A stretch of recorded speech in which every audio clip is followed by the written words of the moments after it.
The modern ocean is a terrifying realm full of barracudas, sharks, super squids, and perhaps Cthulhu. No matter what we discover in the depths these days, none of them appear to compare to the colossal terrors that once terrorized the ocean. From monster sharks to hyper-carnivorous whales, humans would hardly qualify as a snack for most of this. Today, we are looking at the top 10 prehistoric sea creatures.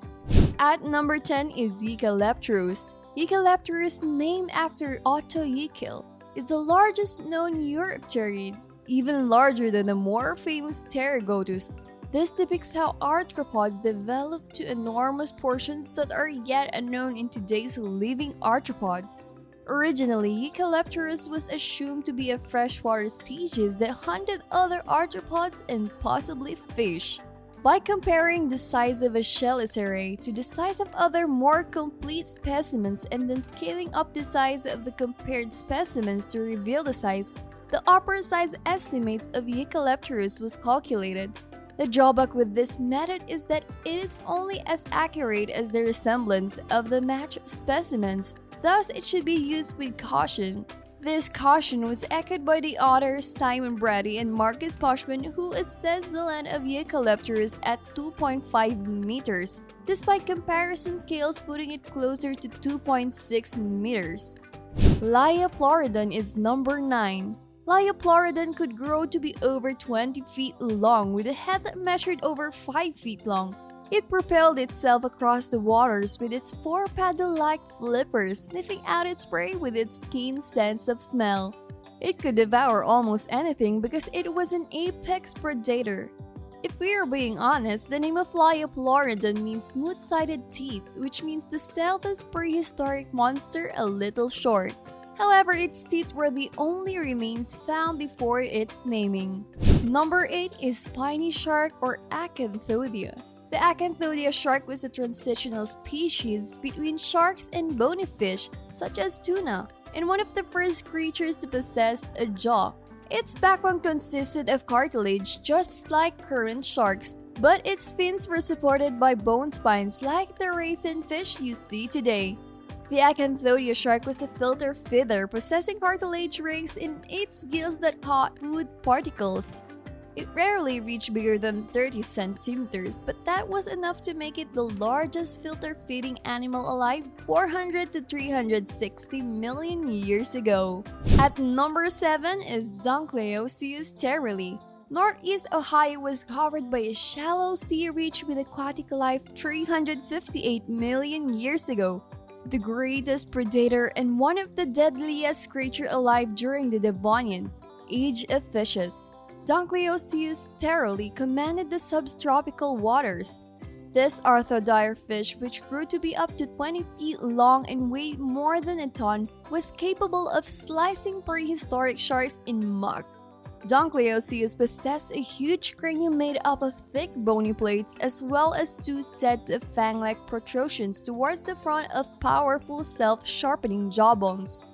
In 1966, the Ohio Department of Transportation started work on Interstate 71 in the shale-rich Big Creek Valley, which is rich in slate and fossils. A team of museum researchers led by Hill Lavin worked in partnership with Ohio Department of Transportation to extract an enormous volume of fossil-bearing shale concretions from the construction site under the direction of then-Director William Scheel. The Cleveland Shale was uncovered a diverse range of late Devonian fossil fish and plants, which are still being discovered today.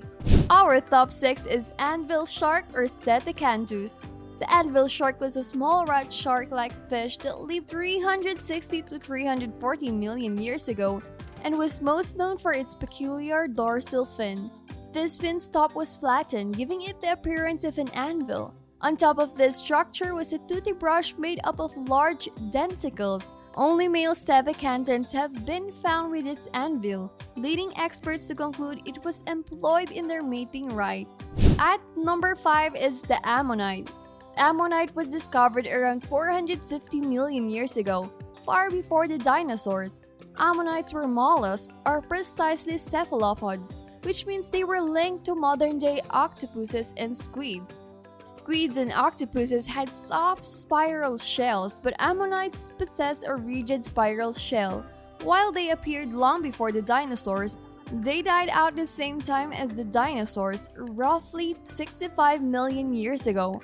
Ammonites are known as the index fossils, which means that depending on the species of ammonite they find, paleontologists can use them to establish the age of the rocks around them. Because only their shells are usually left behind, little is known about ammonites. Though it is thought that they had tentacles like their modern relatives, because preserved ink is sometimes found in fossil ammonites, they may have squirted ink to elude predators. If you're curious, the term ammonite derives from the Egyptian god Ammon, who possessed ram-like horns. Their spiral shells resemble ram's horns, prompting Pliny the Elder and ancient Roman naturalists to compare them to Ammon's horns. At number 4 is Ginsu Shark or Kritoxorina. Kritoxorina coexisted with ancient marine reptiles in the sea between 100 and 75 million years ago, but it was still the supreme predator. Even though they were all larger than the Ginsu shark, Plesiosaurus, Tylosaurus, Cephactinus fish, and even Archelon, the largest turtle ever, were all easy prey.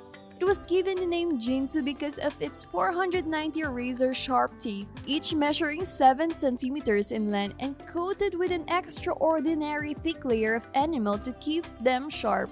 This was the world's largest shark, measuring up to 7 meters in length, larger than the great white shark. At number 3 is Kronosaurus. Kronosaurus could have reached a length of 40 feet. Its teeth could grow up to 12 inches in length. Kronosaurus lived between 120 and 100 million years ago during the early Cretaceous period. Large turtles, other marine reptiles, and probably even huge squids were among the prey. Kronosaurus was named after Kronos, a titan from Greek mythology who was Zeus' father. Our top 2 is Livyatan Melvillei. Killer whales hunt other whale species in today's oceans, operating in a packs to take down their much larger prey. Those who swam off the coast of Peru some 12 million years ago were hunted by a considerably more powerful predator named Livyatan.